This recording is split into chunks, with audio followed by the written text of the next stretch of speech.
Olá, hoje o nosso tópico é lançamento do crédito tributário. A gente vai entender conceitualmente para que ele serve, que é o início da nossa jornada. Já que falamos o que é o crédito tributário, nada melhor agora de dar continuidade. Quando que o crédito tributário nasce? Quando ele acontece? Bom, é importante salientar que o crédito tributário existir, tem que existir uma lei que tipifique um tributo como tributo e uma incidência de um fato gerador, que é o acontecimento daquela lei, do que é previsto naquela lei, né? Então, como premissa, para que aconteça, para que exista, para que nasça, para que seja constituído materialmente o crédito tributário, é necessário uma lei que tipifique e a incidência do fato gerador. Como exemplo, vamos citar o IPVA, Imposto sobre Veículos Automotores. Para que você tenha que pagar o tributo IPVA, o imposto, na verdade, IPVA, o IPVA você tem que ser proprietário de um veículo. A partir do momento que você é dono de um veículo, você tem que pagar o imposto. Então, a lei diz que ser proprietário de veículo te faz pagador de um imposto. Quando isso acontece? Quando você adquire um veículo. Então, a lei diz, quando você compra um veículo e transfere para o seu nome, ali está dizendo, está nascendo o crédito tributário. Por quê? A lei diz que você é proprietário de veículo, tem que pagar imposto, você adquire veículo, então passa a ser proprietário de veículo. Ali nasce o crédito tributário. A constituição material. Mas existe uma constituição formal também. O contribuinte seja obrigado a pagar para que o crédito tributário seja exigível seu pagamento, precisa de um lançamento formal, precisa de um mecanismo que torne o fato gerador mais lei execuível, cobrável, exigível. Então, quando isso se dá, é a constituição formal, é no lançamento. No lançamento é quando é notificado ao contribuinte, ao responsável tributário, que ele tem um tributo a ser pago. E esse lançamento ele é feito pela autoridade administrativa vinculada. Não tem como, não é discricionário. A autoridade administrativa é obrigada a fazer o lançamento. Ela não pode, a seu bel prazer, dizer para quem vai cobrar ou não vai cobrar, porque o tributo ele é válido para todos e a autoridade administrativa não tem essa autossuficiência para dizer de quem deve ser cobrado, quem não deve ser cobrado. Aconteceu a lei, incidência do fato gerador, feito o lançamento, a notificação, o contribuinte paga. Só que a autoridade administrativa, que é o ente que faz esse lançamento, não é discricionário, tá? Ela não pode dizer para quem vai lançar se para esse eu posso, para aquele eu não posso. Ela tem que lançar de qualquer maneira. Então, como vimos, o lançamento, a notificação, que é a formalização do nascimento do tributo em exigibilidade. É a hora que o Estado diz para você, olha, aconteceu, nós sabemos, agora a gente precisa cobrar. E você tem um tributo a pagar. Então é importante que você entenda que o tributo não é facultativo. O tributo ele é exigido e obrigatório. Daí se diz obrigação tributária para o contribuinte. Nós temos aí duas teorias principais da constituição do tributo. Uma, ipsiliter, da minoria da doutrina, e outra, a que é a mais entendida pela maioria da doutrina. Vamos a elas?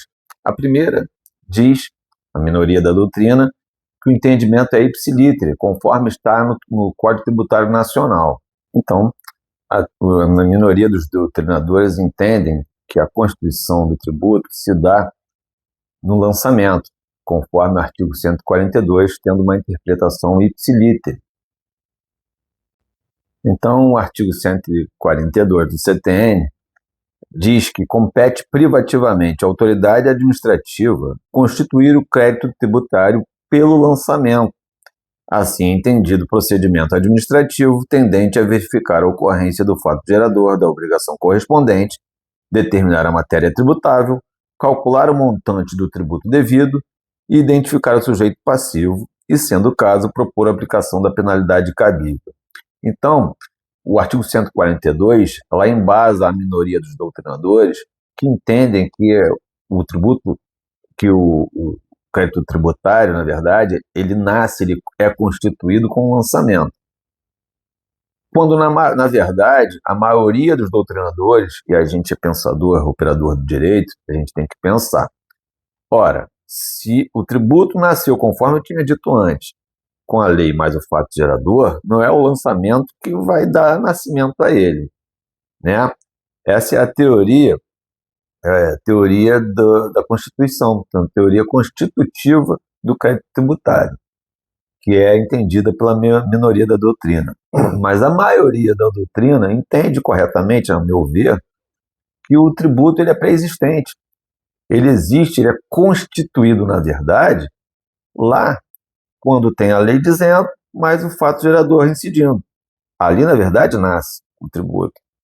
Na verdade, essa seria uma teoria declaratória do lançamento do crédito tributário, que diz que o lançamento só vai nada mais vai fazer do que o declarar a pré-existência do crédito tributário. Então, ele vai declarar que existe.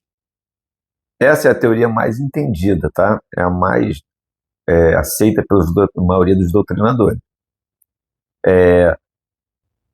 Bom a gente fazer um adendo aqui, que o lançamento é um procedimento. Ele não é um ato administrativo. Ele é um procedimento administrativo. São uma série, um conjunto de atos, e o lançamento vai ser o último desses atos. Então, procedimento administrativo que faz o lançamento. Ele é um dos atos do procedimento. E é vinculado à autoridade. Outra coisa importante dizer é que o lançamento do tributo, ele sempre é temporal.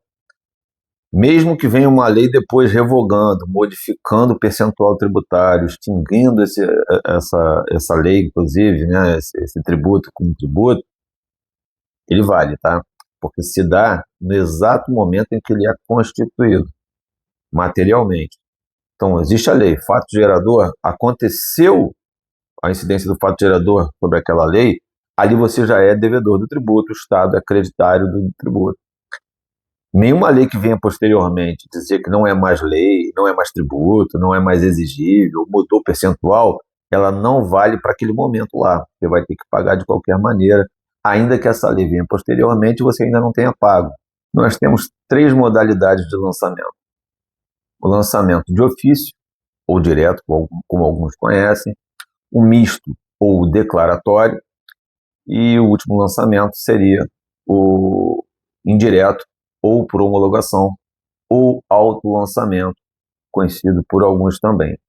Nós teríamos até um quarto, que seria a arbitragem, mas a arbitragem ela faz parte do direto, tá? Nós falaremos depois um pouquinho sobre a arbitragem.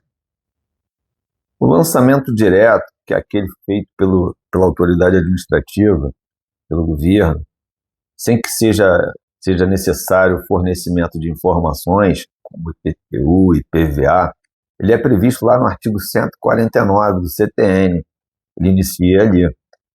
E ele nada mais faz, vamos ler o caput, o lançamento é revisto e efetuado de ofício pela autoridade administrativa nos seguintes casos. Ou seja, o lançamento é feito pela autoridade administrativa porque ela não depende de informações. Vamos fazer um adendo? Então, é importante dizer que o governo, a autoridade administrativa, ele faz o lançamento diretamente, de ofício, quando ele já possui todas as informações necessárias para que seja cobrado. Por quê? Porque todo lançamento, o lançamento existe para verificar, depois da incidência do fato gerador e da lei, quem é o sujeito passivo, quem é, na verdade, o responsável tributário, qual é a matéria a ser tributada, os valores, a apuração, tudo isso é feito para que seja feito o lançamento. Quando o governo já tem essas informações, ele não precisa do contribuinte para prestar mais nada. Ele lança e é feito a notificação para o responsável tributário.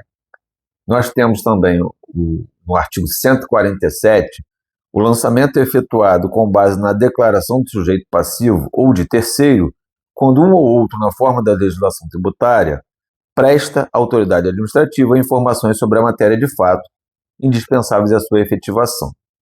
Então, esse artigo 147 nos traz uma outra modalidade de lançamento, que é o lançamento por declaração.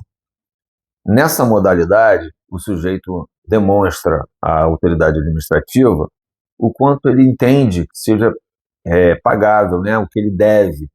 Isso vai ser, obviamente, verificado pela autoridade administrativa, estando tudo certinho, o sujeito não vai sofrer nenhum tipo de notificação.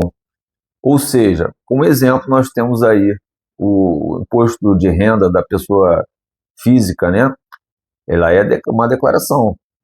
Temos como exemplo o imposto de renda da pessoa física, você presta declarações à entidade administrativa, que vai averiguar se está tudo certinho. Estando tudo certinho, você não sofre nenhuma notificação e fica valendo aquele pagamento, né? Nós temos também o lançamento por homologação, que a diferença da homologação para a declaração é o adiantamento do pagamento, né? Quando você declara e paga, o governo vai verificar se aquele pagamento foi pouco, muito, está de acordo, ele chama-se lançamento por homologação. É o adiantamento do pagamento ao qual você declarou. Essa é a grande diferença do lançamento por homologação do lançamento por declaração.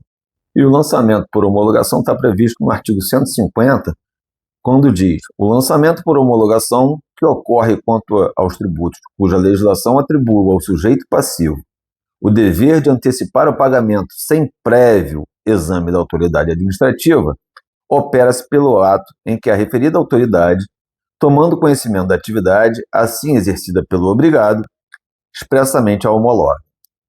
Ou seja, resumindo, o sujeito passivo lá da obrigação, ele paga, declara e paga. O ente administrativo vai fazer a revisão, verificou que está tudo correto, ele homologa. Aí está o lançamento por homologação. Importante dizer, se ele não homologa, se ele verifica que há alguma diferença, alguma discrepância, ele muda de lançamento por homologação para o lançamento de ofício, porque o governo fez a revisão e notifica o responsável tributário que há complementação a fazer.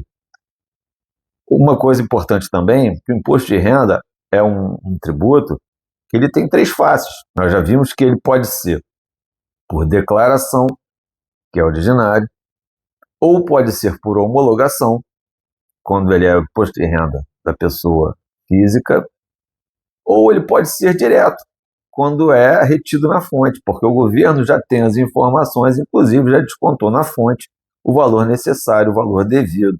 O entendimento das 3 modalidades de lançamento do crédito tributário é muito importante quando a gente for analisar um instituto da prescrição e decadência, porque quando a gente fala do lançamento por homologação, a gente tem que entender que o governo não tem, a entidade não tem o prazo que ele quiser para homologar esse tributo, né? Se você pagou e está aguardando uma homologação, a entidade administrativa não tem a vida inteira para fazer isso. Ele tem um prazo de 5 anos, datados do início do fato gerador, para fazer essa homologação. Se ele não o fizer, tacitamente será feita. É o que diz lá no parágrafo 4º do artigo 150, que trata do lançamento por homologação. Se a lei não fixar o prazo, a homologação será ele de 5 anos, a contar da ocorrência do fato gerador, expirado esse prazo sem que a Fazenda Pública se tenha pronunciado, considera-se homologado o lançamento e definitivamente extinto o crédito, salvo se comprovada a ocorrência de dolo, fraude ou simulação. Resumindo, o lançamento tributário é a materialização do crédito tributário.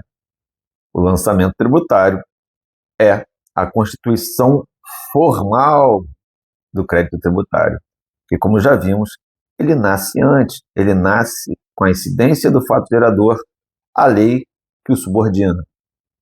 Importante dizer que nós temos 3 modalidades de lançamento que são efetuadas pela autoridade administrativa competente e ela é vinculada, ela não tem essa discricionalidade de fazer, ela tem que fazer. Você pode até depois recorrer se não concordar, mas recorrer administrativamente ou judicialmente, claro, sempre. Nós temos 3 modalidades de lançamento, que são a direta ou de ofício, modalidade declaratória ou mista, e a indireta, o autolançamento ou por homologação. Vamos fazer um adendo aqui. Nós temos também o chamado lançamento por arbitragem, que é quando você faz a declaração, os valores estão similares, mas faltou prestar algum tipo de elemento na sua declaração. Então, a autoridade administrativa intervém, faz a revisão, verifica qual é o tipo de lançamento de item, componente que ficou faltando na sua declaração e arbitra como será feito isso. Às vezes um pouquinho a mais, um pouquinho a menos, um item indispensável, outro indispensável. O próximo tópico que nós vamos estudar é a suspensão da exigibilidade do crédito tributário. Eu sou Jacques Amarisco e este é o Resumindo.